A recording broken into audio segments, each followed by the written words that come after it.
Coffee Hour. I'm Sarah Golseth. I'm Andy Bates. I have my phone in front of me. It is Tuesday. That is May sad. 14th. I'm so confused as to what day it is, too. I'm off of my regular schedule. All kinds of crazy chaos in the last 48 hours. So Yeah, no kidding. Yeah, the music started and I'm like, I don't know what day it is. Where's my phone? Welcome to the sandwich generation. Yeah. I'm now understanding what that means. I love my family. I love raising a child. Good. I love taking care of my parents. It's a wonderful vocation. Trying to balance it all can be a little challenging, and I'm so thankful to learn from those who do it well. Yes, I think we should talk about that. That sounds like a great topic, but not today. Topic. That is not today. Today we get to talk about superheroes, which I'm excited about. And a little later we'll talk about Mercy Medical Team, which is a really exciting opportunity. Yeah, there is. There's an opportunity coming up to serve in Ghana. So we're going to talk about some of the past trips and what participants have learned and gained in those. Yeah. Always good stories. Thanks to our underwriters, Concordia University, Wisconsin, for your support of the Coffee Hour. You can find out more about them at cuw.edu. Live uncommon. There you go. Go Falcons. That too. They're probably done graduating by now, aren't they? That was great English. Happy Tuesday. Joining us by phone, Pastor. So educated here. I have a college degree, I promise. Pastor Merritt Demski, pastor of Immanuel Lutheran Church in Waterloo, Illinois, across the river. Welcome, Pastor. Well, hello. Hello. You're stuck across the river I was today. going to say, it's way across the river if you are in St. Louis or if you're in Illinois and you're trying to get to St. Louis. Yeah, just stay home. It's a rough day these last couple days. It only bumped up the commute to get there, from 30 minutes to an hour and 20. Oh. So, it wouldn't have been too bad, I guess. It would have been terrible, actually, probably. So. Well, thanks for being on the phone with us to talk about. I hear it's one of your favorite things. If we had superpowers, though, we could have flown over. That is true. You should work on that. Actually, not that I've ever put thought into it, but if I were to have superpowers, it would I'd want either teleportation or telekinesis. For whatever reason, those were the two that always seemed the most practical. You wouldn't have to get up to get something off the counter. You just bring it to yourself like the Force, or you just teleport in your one place to the next. So that would have actually been helpful today if that existed. So yeah, it would have. So the Avengers, the Marvel universe has been all over social media, mainstream media. We will try not to have any spoilers. Andy and I have not seen Endgame yet, so. Well, and like I told you yesterday, it's been out just long enough. I know. Period, getting skinny. I know. I know. I have to be careful. But so we dive into this world of superheroes whenever there's a new superhero movie or whenever Netflix comes out with a superhero like The Tick on Amazon Prime. Super fun. But we get so involved in them, and it's something that bridges across, I guess, from for whatever your worldview is. It's something that a lot of us kind of enjoy together. But coming at it from a Christian worldview, a Christian standpoint, what are some of the high level things that we can think about when we engage with these movies?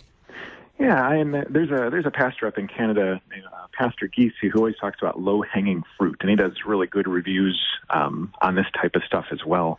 And there are some things, sacrifice and selflessness, the care for human life. A lot of those things come up just very off the top level.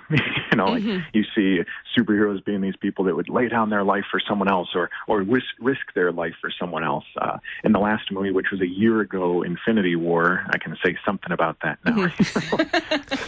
I still haven't seen it, so. Oh, come on. Okay, well, this won't ruin anything, but there's a major theme of not trading one life for another, so this high value of life.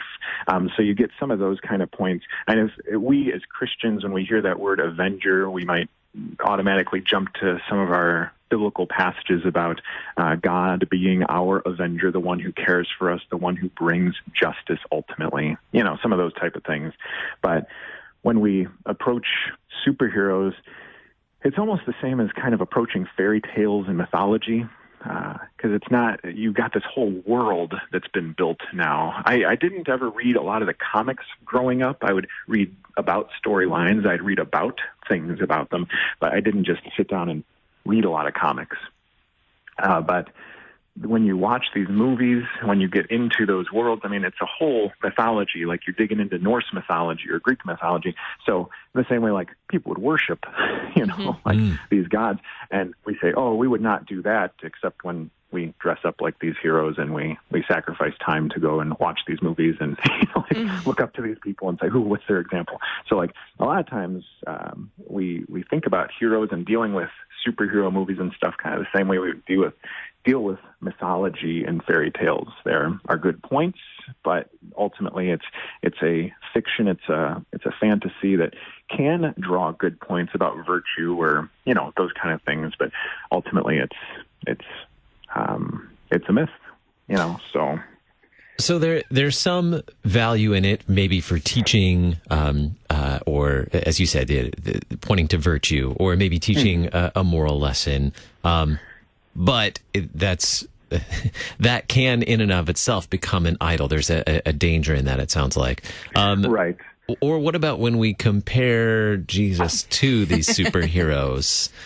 Yeah, I mean, that's always a risk depending on how it's approached. I know every once in a while someone will send me a picture of Jesus sitting with superheroes, and Jesus will be saying, and that's how I saved the world. So you have like Spider-Man and Superman and Batman, all sitting there.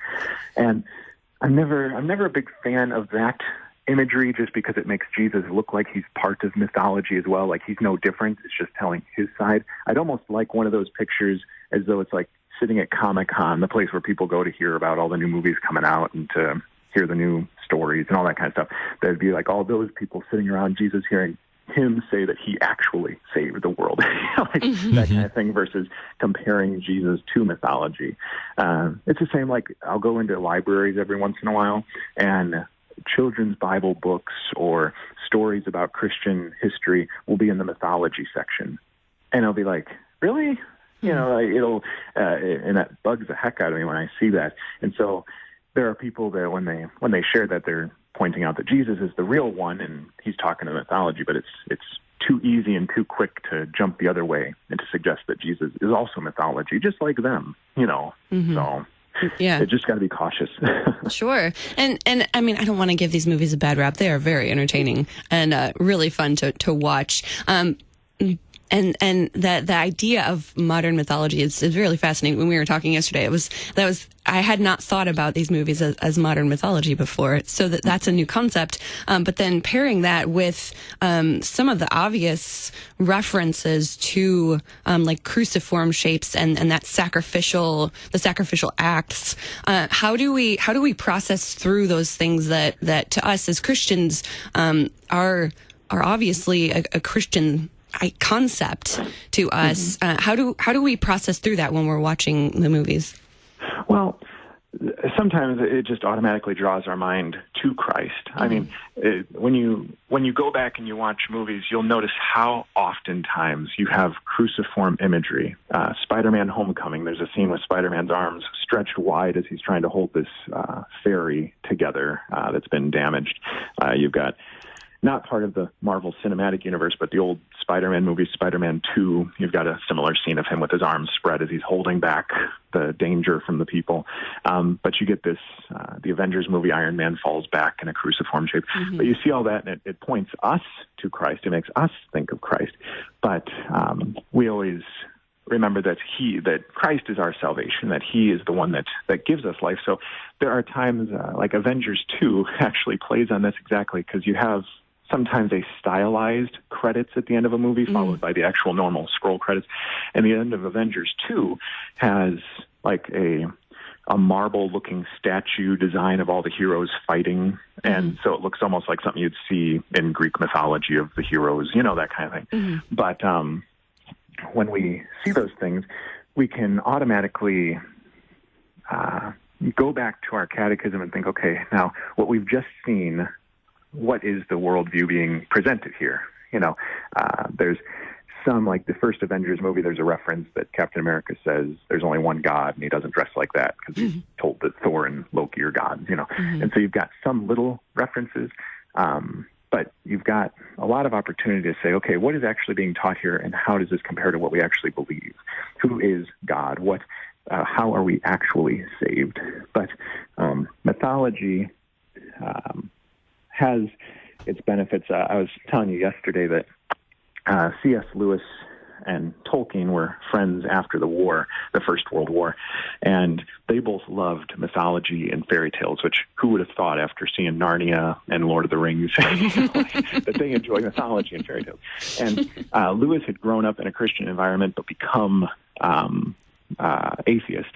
And he, in talking to Tolkien one night, Tolkien said to him, kind of talking about the Christian faith and stuff, he says, yes, the story of Jesus, the Christ, is a kind of myth. And let me get this all out before people think I'm saying we believe in a myth.